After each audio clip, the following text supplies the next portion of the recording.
ভিডিওটি শেষ পর্যন্ত দেখবেন, অনেক কিছু শেখার আছে, না দেখলে মিস করবে কিন্তু। 3 লেটার্স ওয়ার্ডস মানে 3টে অক্ষর নিয়ে একটি শব্দ তৈরি হবে।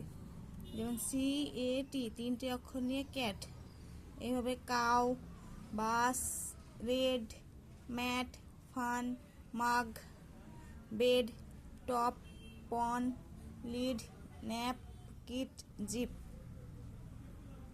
Hit, hen, pet, dog, lip, ink, net, box, big, boy, kid, toy, tap,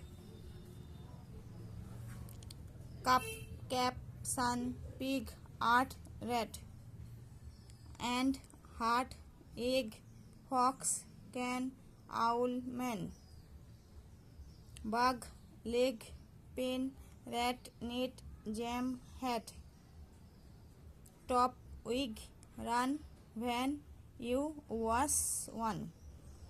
ভিডিওটি ভালো লাগলে লাইক, কমেন্ট, শেয়ার করে পাশে থাকবেন। ধন্যবাদ।